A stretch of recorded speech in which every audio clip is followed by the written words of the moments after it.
नमस्कार दोस्तों, नम्रता संस्कृत क्लासेस में आप सभी का स्वागत है। अगर आपको संस्कृत के बारे में जानना अच्छा लगता है तो आप मेरे चैनल को सब्सक्राइब करें। आज हम धातु रूपों के बारे में जानेंगे। तो संस्कृत को जब भी हम पढ़ते हैं तो सब यही बात आती है कि शब्द रूप और धातु रूप जरूर आएंगे और इनको हम कैसे याद करें। तो शब्द रूप और धातु रूप दोनों को याद करना बहुत आसान है और हम इसको सरलता से याद कर सकते हैं। और संस्कृत की एक खास विशेषता ये होती है कि यदि हमने एक शब्द रूप को याद कर लिया तो उसी की तरीके के हमें कई शब्द रूप याद हो जाते हैं। इसी तरीके से अगर हमने एक धातु रूप को याद कर लिया तो हमें उसी तरीके के अनेक धातु रूप याद हो जाएंगे। तो आज मैं आपको यही बताऊंगी कि हम एक धातु रूप को याद करके अनेक धातु रूपों को कैसे याद कर सकते हैं। और दूसरी बात, इसके मैं आपको कुछ ट्रिक बताऊंगी जिससे कि आपको आसानी से सभी लकारों की पहचान हो जाएगी और वो याद करने में भी आप उसे आसानी से याद कर पाएंगे। तो सबसे पहले हम धातु रूप परिचय को जानते हैं। तो धातु रूप क्या होता है इसको जानेंगे। तो धातु रूप को जानने के लिए सबसे पहले धातु शब्द को जानना आवश्यक है। तो धातु क्या होती है? तो क्रिया के मूल रूप को धातु कहते हैं। क्रिया का जो मूल रूप होता है, जैसे पठती, ये एक क्रिया है। जैसे हमने कहा सह पठती, वह पढ़ता है, तो पठती जो है वो संस्कृत की एक क्रिया हो गई। अब इस क्रिया का जो मूल रूप होगा, यानी इसका जो रूट होगा, वो उसको हम धातु कहेंगे। तो यहाँ पे पठती में ये तो क्रिया हो गई। अब इसमें जो मूल रूप है वो है पठ, और पठ में ती प्रत्यय होके पठती बनता है। तो इस प्रकार से पठती ये जो क्रिया है इसमें आपका मूल रूप हो गया पठ, तो पठ हो गई धातु। इसी प्रकार से पठ, लिख, वद, रक्ष, धाव, इस तरीके की कई सारी धातुएं होती हैं। तो जिस धातु में हम ती जोड़ देंगे तो पठती, पठ धातु है तो ती जोड़ा तो पठती, रक्ष धातु है ती जोड़ा तो रक्षति, लिख धातु है ती जोड़ा तो लिखति। तो इस तरीके से जो क्रिया का मूल रूप होता है पठ, रक्ष, लिख, वद, खाद, धाव, गच्छ, तो ये सब क्या होता है? ये सब धातुएं होती हैं और इसमें जब हम प्रत्यय जोड़ देते हैं ती, तह, अंति, तो रूप बन जाते हैं पठती, पठता, पठन्ति। तो धातु में जब हमने प्रत्यय जोड़ा ती, तह, अंति, तो धातु के रूप बन गए। इसी को हम धातु रूप कहते हैं। अब आगे जानते हैं, संस्कृत में धातु के 10 लकार होते हैं जिनके बारे में हम फर्स्ट वीडियो में जान चुके हैं। वहाँ पे आप इसकी संपूर्ण जानकारी ले सकते हैं। लेकिन आपकी जो यूपी टेट है और सुपर टेट है, दोनों में ही इन 10 लकारों में से केवल 5 लकार ही आपके पाठ्यक्रम में है, यानी 5 ही लकार केवल आपके पाठ्यक्रम से पूछे जाते हैं। तो सबसे पहला हमें इन्हें समझना है कि कौन कौन से होते हैं। नंबर 1 होता है लट लकार। तो लट लकार के बारे में आपको जानना है। तो ये जितनी भी मैंने हर लकार के आगे जितना भी लिखा हुआ है इसको आपको ध्यान से देखना है, उसको जानना है। केवल यदि आपने इतना ही जान लिया तो आप ये मान लीजिए आपको सारे रूप अपने आप याद हो जाएंगे। जैसे लट लकार जो होता है वो वर्तमान काल में होता है। पठती ये इसका उदाहरण है। पठती, लिखती, गच्छति, खादति, ये सारे प्रयोग आपको वर्तमान काल में मिलेंगे। अर्थ हो जाता है पढ़ता है। सेकंड देखेंगे ऋट लकार। ऋट लकार जो होता है वो भविष्य काल में होता है, भविष्य काल में होता है। और लिट लकार की एक पहचान है, इसको आपको अच्छे से ध्यान रखना है। लिट लकार में क्या होता है? लिट लकार के जो रूप होते हैं उसमें श, श, स्य, ये 3 आपको दिखाई देंगे। जहाँ भी लिट लकार का रूप होगा तो वहाँ पे आपको स्य, श, स्य, ये तीनों दिखाई देंगे। अगर आपको किसी भी धातु रूप में तीनों दिखाई देते हैं इसका मतलब वहाँ लिट लकार है और भविष्य काल है। उदाहरण के लिए आप देख सकते हैं पठिष्यति, तो यहाँ पे पठ तो धातु हो गई, ती प्रत्यय हो गया, और देखिए बीच में श आ गया। इसी तरीके से क्ष भी आ सकता है, इसी तरीके से स्य भी आ सकता है। अर्थ हो गया यहाँ पे पठिष्यति का पढ़ेगा। तो पठिष्यति जो है वो भविष्य काल से संबंधित हो गया और भविष्य काल जो है वो लृ लकार में होता है। ठीक है, आगे देखेंगे लोट लकार। लोट लकार किस अर्थ में होता है? लोट लकार जो होता है वो आज्ञा अर्थ में होता है। जब हमें किसी को आज्ञा देनी हो तो वहाँ पे लोट लकार होता है। लोट लकार की एक विशेष पहचान है, इसके जितने भी रूप होते हैं उनमें विसर्ग नहीं होता है। ठीक, ओके। लोट लकार में कहीं भी विसर्ग आपको नहीं दिखाई देगा। एग्जाम्पल के तौर पे हम देख लेते हैं पठतु। तो पठतु का मतलब होता है पढ़ो। तो पठतु, गच्छतु, खादतु, लिखतु, इस तरीके के रूप आपको लोट लकार में मिलेंगे। नंबर 4 पे होता है लंग लकार। लंग लकार होता है जो वो भूतकाल में होता है। और लंग लकार की सबसे बड़ी पहचान ये है, पहचान को आपको बिल्कुल जरूर याद रखना है। तो लंग लकार की पहचान ये है कि इसमें अ और आ दिखाई देता है आगे। ठीक है। किसी भी धातु के आगे आपको अ और आ दिखाई देगा, जैसे कि पट धातु है तो पट धातु के आगे आपको अ दिखाई देगा। कुछ धातुएं होती हैं जिनके आगे आपको आ दिखाई देगा, वो आप एग्जाम्पल के बाद में आप मैं दिखाऊंगी कहाँ पे आ दिखाई देता है। तो यहाँ पे अ दिखाई देगा तो अपठत अर्थात पढ़ा, उसने पढ़ा, भूतकाल में हो गया ये। तो लंग लकार जो है वो भूतकाल में होता है। नंबर 5 पे आता है विधिलिंग लकार। विधिलिंग लकार, तो विधिलिंग लकार किस अर्थ में होता है? विधिलिंग लकार चाहिए अर्थ में होता है। अगर आपको कहना है चाहिए, अगर पठ धातु है तो इसका रूप बनेगा पठेत। एग्जाम्पल क्या है? पठेत। तो पठेत यदि आपको कहीं दिखाई दे तो आपको तुरंत अर्थ लेना है कि ये विधिलिंग लकार का है और पढ़ना चाहिए, इसका अर्थ है। विधिलिंग लकार का ही कैसे जानेंगे? इसकी एक ही पहचान है, ए। ठीक है। तो किसी भी धातु में यदि ए दिखाई दे जाए आपको, जैसे यहाँ पठेत है तो वहाँ पे विधिलिंग लकार होगा। और एग्जाम्पल जैसे लिखेत, लिख धातु से लिखेत बन गया, पठ से पठेत बन गया, रक्ष से रक्षेत बन गया, गच्छ से गच्छेत बन गया। तो सर मैंने आपको यहाँ बताया कि एक धातु याद करने से हमें अनेक धातु अपने आप याद हो जाती हैं। यहाँ पे एक बार और देखेंगे, लट लकार में ती तह अंति सिंपल रूप होता है। दृढ़ लकार में स्य क्ष स्य दिखाई देगा। लोट लकार में विसर्ग नहीं होता है। लंग लकार जहाँ भी होगा वहाँ अ और आ दिखाई देगा। विधिलिंग लकार में ए दिखाई देगा। तो ये पहचान आपको अपने दिमाग में जरूर रखनी है। इससे क्या होगा, आपको कभी भी कंफ्यूजन नहीं होगा कि किस धातु का है। अब एग्जाम्पल के तौर पे हम लोग पट धातु को देख लेते हैं। तो पट धातु का अर्थ होता है पढ़ना। सबसे पहले हम लट लकार के बारे में जानेंगे। पुरुष के बारे में आप जान ही चुके हैं, संस्कृत में 3 वचन होते हैं, ये भी हम जान चुके हैं। अब हमें लट लकार को याद करना है। लट लकार को कैसे याद करें? तो इसको याद करने के लिए क्या करना है, पट धातु है तो पट धातु का प्रयोग तो ऑलमोस्ट सब जगह होगा ही। ठीक है। अब यहाँ पे क्या करना है, पठ में ती प्रत्यय होता है तो पठती बन जाता है। पठ में तह होता है तो पठता बन जाता है। पठ में न और ती होता है तो पठंती बन जाता है। इसी प्रकार पठ में हमने सी जोड़ा तो पठसी। पठ में हमने थह जोड़ा विसर्ग सहित तो पठथह। पठ में हमने केवल थ जोड़ा तो पठथ। पठ में हमने मी जोड़ा तो पठामी, ये आ का डंडा और यहाँ पे एक्स्ट्रा है। ऐसे ही वह जोड़ा तो पठावह, म जोड़ा तो पठामह। इस तरीके से ये जुड़ते जाते हैं तो हमारे रूप जो हैं वो बनते जाते हैं। पठती, पठतः, पठन्ति, पठसी, पठथः, पठत, पठामी, पठाव, पठाम। इस तरीके से ये लट लकार के रूप हो गए। इसको अगर आप याद कर लें केवल लट लकार को, तो बाकी लकार आपको आराम से याद हो जाएंगे। तो इसको तो आपको याद ही कर लीजिए, पठती, पठता, पठन्ति, पठसी, पठथः, पठथ, पठामी, पठाव, पठाम। अब यहाँ पे एक बात ध्यान देने की है, यहाँ पे विसर्ग कहाँ है? तो विसर्ग जो है केवल द्विवचन में है और बहुवचन के एंड में है, और किसी भी शब्द में किसी भी रूप में विसर्ग नहीं है। ध्यान दीजिएगा, विसर्ग कहाँ पर है? द्विवचन वाली लाइन में है विसर्ग और इधर बहुवचन के एंड में है। ठीक है। इस तरीके से इधर 3 और इधर 4, केवल इन्हीं 4 जगह विसर्ग है। तो आपको ध्यान रखना विसर्ग की गलती नहीं होगी। तो ये तो हो गया लट लकार। अब हम आते हैं लृट लकार पर। लृट लकार, तो हम ये पहले आप ध्यान रखिए कि लृट लकार किस अर्थ में होता है? भविष्य काल में होता है। और इसकी पहचान क्या होती है? श, श, स्य, ये तीनों में दिखाई देते हैं।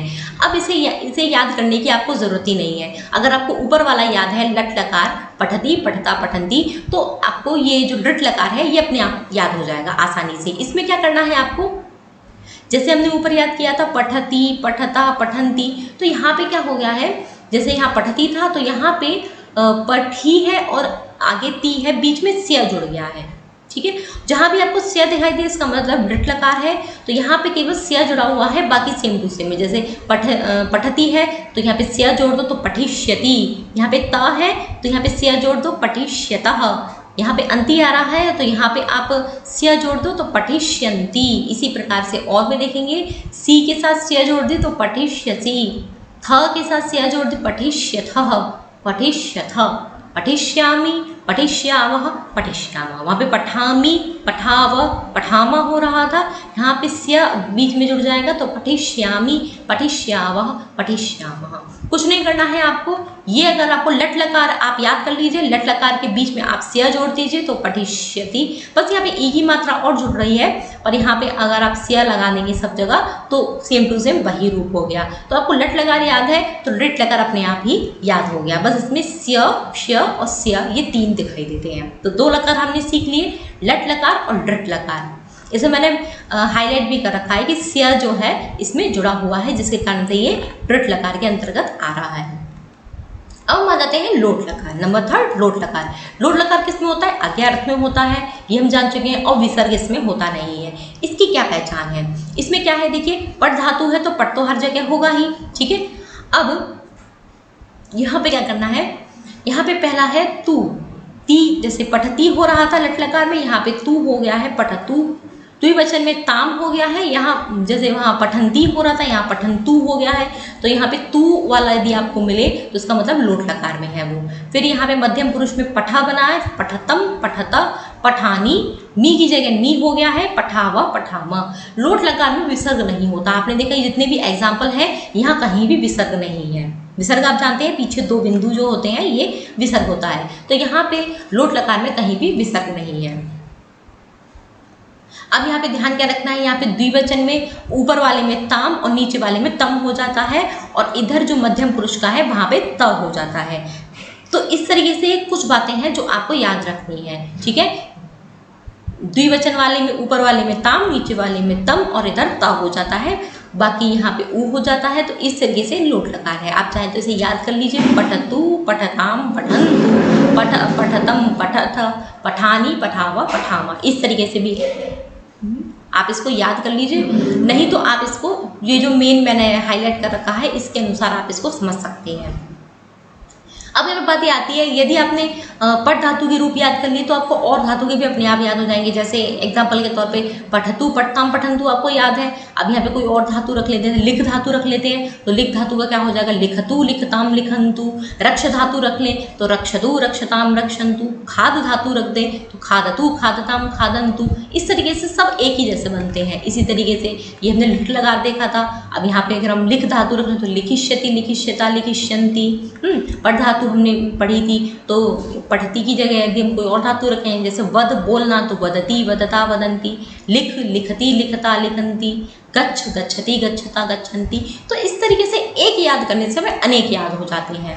तो अभी हमने 3 सीख लिया। अब हम आ जाते हैं लंग लकार। ये जो होता है भूतकाल में होता है। इसकी जो पहचान है वो है आगे अ और आ आता है, ठीक है, आगे अ और आ आएगा।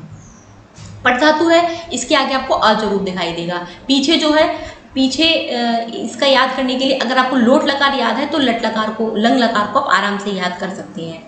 जैसे लंग, अभी लोट लकार में ताम और तम हो रहा था, ये देख लीजिए यहाँ पे ताम और तम हो रहा था। ऐसे यहाँ भी ताम और तम है।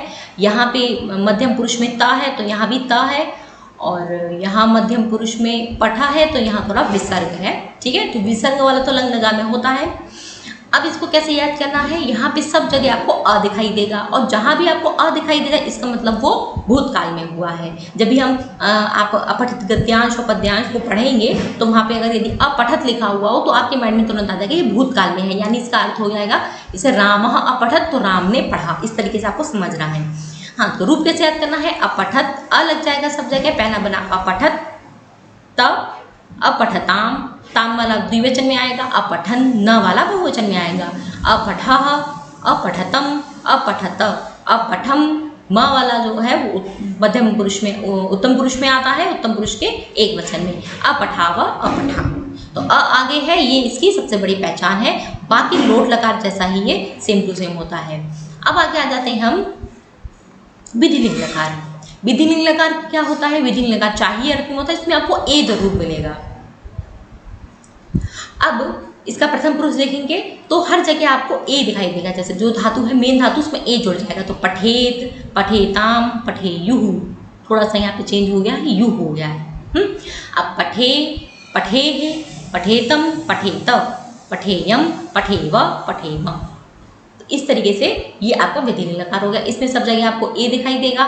ताम है तो ये द्विवचन में होता है, तम है तो ये भी द्विवचन में होता है मध्यम पुरुष के, ये प्रथम पुरुष के द्विवचन में, और ये त जो है वो मध्यम पुरुष के बहुवचन में होता है। तो ताम, तम और त ये तो हम जान ही चुके हैं। बाकी सब ये म जो है वो उत्तम पुरुष में होता है। तो इस तरीके से कुछ पहचान। व जो है वो उत्तम पुरुष के द्विवचन में होता है, म जो है वो उत्तम पुरुष के बहुवचन में होता है। और तो इस तरीके से कुछ पहचान है जिसके द्वारा अगर आप धातु रूप याद नहीं करना चाहते हैं तो आप इसको समझ सकते हैं। इसी प्रकार क्या होता है, हस धातु भी इसी प्रकार चलेगी, हसते हसता हसंती, हसेत हसेताम हसेयु। रक्ष धातु जो है वो सारे रूप इसी अकॉर्डिंग चलेंगे, रक्षेत रक्षेताम रक्षेयु। लिख धातु भी इसी तरीके, लिखेत लिखेताम लिखेयु। वद धातु भी इसी, वदेत वदेताम वदेयु। इसी तरीके से सारी धातुएं जो भी हमने पढ़ी वो सब इसी तरीके से चलेंगी। एक चीज़ और मैं आपको बता देती हूँ, जैसे जहाँ पे भी ताम और तम होता है, जिन भी धातु में ताम और तम होता है, तो वहाँ पे मध्यम पुरुष का जो बहुवचन है वहाँ भी ता दिखाई देगा आपको, ताम तम त, ताम तम त। जबकि ये इसमें पड़ धातु के लट लकार में आपको नहीं दिखाई देगा। यहाँ पे ताम तम नहीं है तो यहाँ पे ता नहीं, यहाँ पे थ दिखाई देगा। ऐसे ही यहाँ भी ताम और तम नहीं है तो यहाँ पे थ दिखाई देगा। बस इतनी कुछ बातें आपको याद रखनी है। ताम और तम कहाँ होता है? नीचे के 3 लोट लकार में, लंग लकार में और विधिलिंग लकार में। लोट लंग और विधिलिंग में ताम और तम होता है। तो ये तो हमने पट धातु को देख लिया। अब इसी के अकॉर्डिंग गच्छ धातु भी आपको आराम से याद हो जाएगी। तो यहाँ पे क्या है? गम धातु है। पट धातु हमने सीख ली। नेक्स्ट देखिए गम धातु। तो गम धातु में क्या है? गम धातु को गच्छ हो जाता है। तो इस तरीके से गच्छति गच्छता गच्छन्ति लट लकार में बनेगा। लृट लकार में गमिष्यति गमिष्यता गमिष्यन्ति। लृट लकार में जो है वो गच्छ नहीं होता है, ये ध्यान रखने की बात है। ये आप ध्यान रखेंगे। गम धातु है, ठीक है, तो 4 में तो इसका गच्छ हो जाएगा, लेकिन लृट लकार में गच्छ नहीं होगा, गम का गम रहेगा। तो इसलिए लृट लकार में गमिष्यति गमिष्यता गमिष्यन्ति प्रयोग बनेगा। लोट लकार में गच्छतु गच्छताम गच्छन्तु, ताम तम वाला हो जाएगा। लोट लकार ध्यान रखिएगा। लंग लकार में देखिए अ होता है, अगच्छत अगच्छताम अगच्छन। लंग लकार में भी ताम तम वाला बनता है। विधिलिंग लकार, विधिलिंग लकार में आपका गच्छेत गच्छेताम गच्छेयु, ये भी ताम तम वाला होता है विधिलिंग लकार। इस प्रकार से गच्छ धातु भी आपने सीख ली। इस प्रकार से ये अब ये थोड़ा सा कुछ मुख्य है जो आपको याद होना चाहिए। जैसे एक धातु है दृश्य, ध्यान से देखिएगा। एक धातु है दृश्य, दृश्य का मतलब होता है देखना। इसमें भी क्या होता है? इसके जो 4 लकार होते हैं आपका, जैसे लट लोट लंग विधिलिंग। तो इनमें क्या हो जाता है? इनमें पश्य हो जाता है। दृश्य धातु को पश्य हो जाता है, तो पश्यति बन गया आपका लट लकार में। लेकिन यहाँ पे क्या होगा? जहाँ अगर दृश्य धातु का लिट लकार होगा, केवल लिट लकार, बाकी सब तो रूप ऐसे ही बनेंगे। जैसे पश्यति बन गया, लोट लकार में पश्यतु बन गया, लोट लकार ऊ वाला होता है ना, पश्यतु बन गया। लंग लकार में अपश्यत बन गया और विधिलिंग में पश्येत बन गया। लेकिन ये जो लिट लकार होता है भविष्यत काल वाला, देखिए इसमें क्ष दिखाई दे गया। तो दृश्य धातु का सीधे रूप बन जाएगा द्रक्ष्यति, द्रक्ष्यतः द्रक्ष्यन्ति। कभी कभी पेपर में पूछेगा द्रक्ष्यति ये कहाँ का रूप है, तो आपको ध्यान रखना चाहिए दृश्य धातु का रूप है और क्ष दिखाई दे रहा है, इसका मतलब लिट लकार का है। वचन आप बता ही देंगे, ती है तो एक वचन का है, ता है तो द्विवचन का है, अंति है तो बहुवचन का है। इसी प्रकार से एक धातु स्था है, स्था को तिष्ठ हो जाता है, ठीक है। तो 4 में तिष्ठ रहेगा, लुट लकार में स्था का स्था रहेगा, यहाँ पे स्या जुड़ गया तो स्थास्यति, ये प्रयोग बनेगा लुट लकार में। एक धातु प्रच्छ, प्रच्छ माने पूछना, इसको पृच्छ हो जाता है, हर जगह पृच्छ हो जाएगा तो पृच्छति, पृच्छतु, अपृच्छत इस तरीके का बनेगा। लेकिन जो लुट लकार जो होता है उसमें प्रक्षति बनेगा। ऐसे एक धातु पा है, पा को पिप हो जाता है, पिबती बनेगा, लेकिन लुट लकार में पा धातु पा ही रहेगी तो स्या जुड़ जाएगा बीच में तो पास्यति। ऐसे घ्रा धातु होती है, घ्रा को जिग्र हो जाता है, बाकी सब जगह जिग्र रहेगा लेकिन लिट लकार में घ्रा ही रहेगा तो घ्रास्यति। तो लिट लकार की पहचान मैं आपको पहले बताती हूँ, स्या और श, ये यदि आपको मध्य में दिखाई दे तो लिट लकार होता है। तो ये कुछ लकार है, इसको अगर आप ध्यान रखें तो इनका लिट लकार ऐसा होता है, बाकी सब जगह पश्य, तिष्ठ, पृच्छति, पिबती, जिग्र ऐसे रूप चलते हैं। तो तो अब आपने यहाँ पे ये जो समझ लिया तो इससे आपको ये सारी धातुएं भी याद हो गई अपने आप, क्योंकि बाकी सब एक जैसी होती हैं। अब थोड़ा एक इंपॉर्टेंट धातु पे आते हैं, अस धातु। अगर आपने संस्कृत के बारे में जाना होगा तो आपने देखा होगा अस्ति है के लिए हम किसका प्रयोग करते हैं? अस्ति, क्योंकि यहाँ पे क्या है, अस धातु है और धातु का अर्थ होता है होना। तो यहाँ पे जब भी हम है प्रयोग करते हैं कि राम है तो हम क्या अनुवाद करते हैं? रामः अस्ति। अस्ति माने सब जानते हैं कि अस्ति माने संस्कृत में है होता है, ठीक है। तो यहाँ पे ये है आया कैसे? तो अस्ति जो है वो एक वचन को बताता है। अगर 2 लोग हैं तो स्तः हो जाता है, यानी 2 लोग हैं, और बहुत सारे लोग होते हैं तो संति हो जाता है। अब इस अस धातु के रूप को हमें कैसे याद करना है? तो बहुत सिंपल है, यहाँ भी ती तह अंति, सी थह थ, मी वह मह, इस तरीके का हो रहा है। यहाँ पे अस धातु है तो अस्ति बन गया, स आधा है तो अस्ति बन गया। अब यहाँ पे स्तः संति, स्थः स्थ, स्वः, स्म। यहाँ पे क्या है, यहाँ पे जो अस धातु का जो अ है वो यहाँ पे अ हट गया है, ठीक है।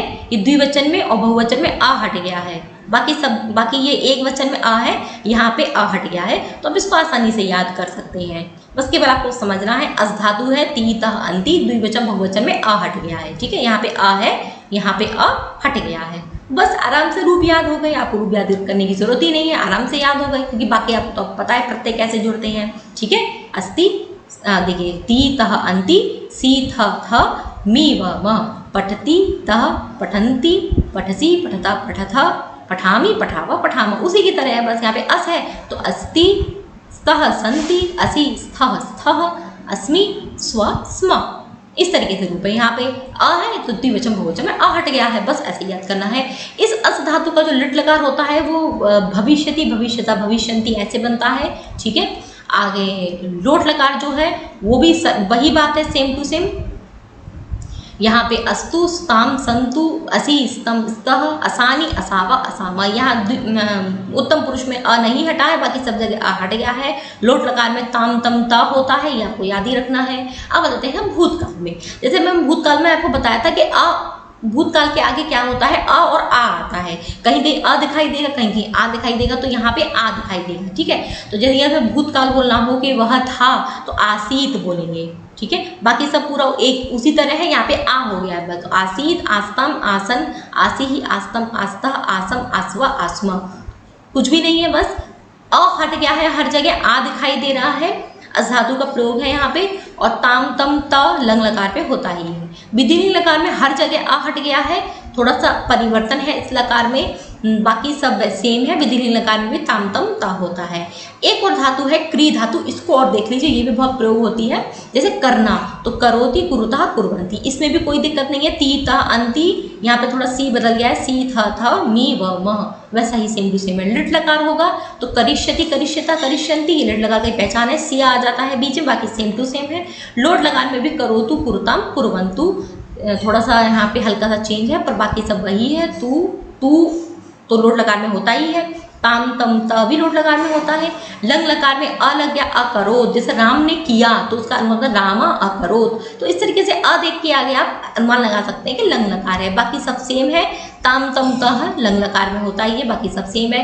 विधिलिंग लकार में कुर्यात, कुर्यातम, कुर्युः, कुर्याः, कुर्यातम, कुर्यात, कुर्याम, कुर्याव, कुर्याम। यहाँ पे थोड़ा जैसे मैंने आपको बताया था कि विधिलिंग लकार में एक ही मात्रा दिखाई देती है, तो कहीं कहीं एक ही मात्रा नहीं, यात, यातम, या दिखाई देता है, एक ही मात्रा की जगह या दिखाई देता है। ऐसा ही कुछ अस धातु में भी हुआ था, विधिलिंग लकार में या दिखाई दे रहा था, तो ये थोड़ा हल्का सा परिवर्तन है, बाकी इनका प्रयोग ज़्यादा होता नहीं है। अब कुछ मेन बातें हैं वो और समझ लीजिए।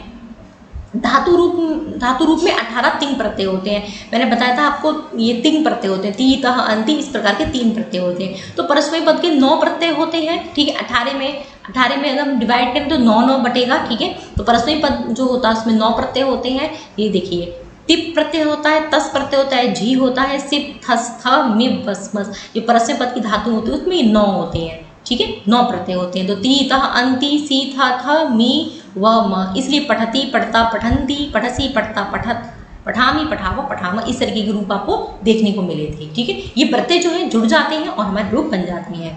इसी प्रकार से एक आत्मनेपद होता है, तो उसमें कुछ ये वाले इस तरीके के प्रत्यय होते हैं। त आताम झ, खास आताम ध्वम, इट, वीग, मही। आत्मनेपद का प्रयोग आपके तो इस तरीके से 18 प्रत्यय होते हैं। तो ये 9 प्रत्यय जो है ये परस्मैपद पद होते हैं, ठीक है। और ये जो 9 प्रत्यय ये आत्मनेपद के होते हैं। तो कुल मिला 18 प्रत्यय होते हैं, 9 डिवाइड हो जाता है आत्मनेपद और परस्मैपद में। अभी आत्मनेपद परस्मैपद क्या होता है मैं बता देती हूँ। संस्कृत भाषा में धातुएं 3 प्रकार की होती हैं। ये हमने धातु सीखी, पठ, रक्ष, गम, धाव, खाद, वद, तो धातुएं 3 प्रकार की होती हैं। तो जिन धातुओं में परस्मैपद के प्रत्यय होते हैं वो परस्मैपदी धातुएं कहलाती हैं। ती तह अंति, ये भी हमने प्रत्यय देखे, 9 प्रत्यय होते हैं। तो अगर तीता अंति वाले प्रत्यय हो रहे हो तो परस्मैपदी होती है। अगर ये वाले प्रत्यय हो रहे हो ता, आतम, झ, थोड़ा सा परिवर्तन हो जाता है, तो उसके रूप बनते हैं सेवते, सेवेते, सेवंते, लभते, लभेते, लभंते, ये ते वाले हो जाते हैं, ठीक है। तो ये होता है, ये आपका आत्मनेपदी होता है। कुछ धातुएं होती हैं जो दोनों में ही होती हैं, तो उसको उभयपदी, उभय का मतलब होता है दोनों, तो उभयपदी होती है कुछ धातु, तो उनमें क्या होता है, परस्मै पद के भी प्रत्यय होते हैं, तो नयति नयता नयंती बन जाएगा। आत्मनेपद के भी प्रत्यय होते हैं, तो नयते नयते नयंते बन जाएगा। तो वो दोनों जिसमें होता है वो उभयपदी कहलाती है। अब लास्ट पॉइंट और है आपका, संस्कृत में जो जितनी भी धातुएं होती हैं इनके 10 गण अर्थात 10 विभाग किए गए हैं। कभी कभी प्रश्न आता है कि संस्कृत में धातु कितने गण है, तो 10 गण बतानी है। उन गणों की चर्चा हल्की सी यहाँ पे कर लेते हैं। एक पहला होता है भवादिगण। भवादिगण की पहली धातु भू है, इसलिए इसका नाम भवादिगण पड़ा। भू का मतलब होता है होना, इसका रूप बनता है भवती, जैसे पठती की तरह। सेकंड नंबर पर होता है अदादिगण। अदादिगण की पहली धातु अद है, अध माने होता है खाना, इसका थोड़ा रूप बनता है इस तरीके से अत्ति। अद धातु पहली होने के कारण इसका नाम अदादिगण पड़ा। नेक्स्ट है जुहोत्यादिगण। जुहोत्यादिगण की पहली धातु हु है, हु का मतलब होता है हवन करना, प्रयोग बनता है जुहोती। तो हु धातु का थोड़ा प्रयोग जुहोती बनता है, इसलिए इसका नाम जुहोत्यादिगण बन गया। नंबर 4 का दिवादिगण। दिवादिगण की दिव धातु होती है पहली, दिव धातु का मतलब होता है चमकना, आदि और भी अर्थ होते हैं, दीप्यति प्रयोग बनता है। नंबर 5 स्वादिगण। स्वादिगण की पहली धातु सु है, सु का मतलब होता है रस निकलना, सुनोती। सुनोती से सु धातु पहली है, तो स्वादिगण नाम पड़ गया। नंबर 6 पे आता है तुदादिगण। 10 गण होते हैं, ठीक है। तुदादिगण में पहले तुद धातु है, तुद का मतलब होता है दुख देना, तुदति, ठीक है। तो तुद धातु पहली होने के कारण इसका नाम तुदादिगण पड़ा है। इसी प्रकार से नंबर 7 पे होता है रुधादिगण। रुधादिगण की धातु जो है वो रुध है, ठीक है, इसलिए इसका नाम रुध का होता है रोकना, रूप बनता है रुणद्धि, ठीक है। तो रुध धातु पहली होने से रुधादिगण नाम पड़ गया। 8वां नंबर तनादिगण। तनादिगण की तन धातु पहली, फैलाना, तनोति। क्रियादिगण। क्रियादिगण की क्री धातु पहली, क्री का मतलब होता है खरीदना, क्रीणाति प्रयोग बनता है, क्री धातु पहले होने के कारण इसका नाम क्रयादिगण पड़ा। नंबर 10 पे आती है आपका चुरादिगण। चुरादिगण की धातु चुर होती, चुर का मतलब चुराना, चोरयति। लगभग सारी धातुएं एक जैसी होती हैं, उनके रूप एक जैसे होते हैं। देखिए ती सभी में आ रहा है, तो सीधी सी बात है नेक्स्ट जो प्रयोग बनेगा उसमें तह, और फिर आगे जो बनेगा उसमें अंति आएगा। तो इस तरीके से जो रूल मैंने आपको बताए हैं, यदि आप इन रूल को ध्यान रखेंगे, इन रूल्स को ध्यान में रखेंगे, तो आप आसानी से इनको याद कर सकते हैं। और याद कर एक यदि याद हो जाए तो उससे अनेक याद हो जाती हैं। और अगर आपको याद ना करना हो तो ये जो रूल बताए, जो पहचान बताइए, उसको फॉलो करके आप पेपर में आराम से धातु रूपों के सारे प्रश्नों के उत्तर दे सकते हैं। तो और अगर आपको इसकी PDF चाहिए हो तो डिस्क्रिप्शन में दी गई है, वहाँ से आप इसकी PDF प्राप्त कर सकते हैं। अगर आपको वीडियो अच्छा लगा हो तो लाइक करें, कमेंट करें, शेयर करें। अभी के लिए इतना ही, और देखने के लिए धन्यवाद।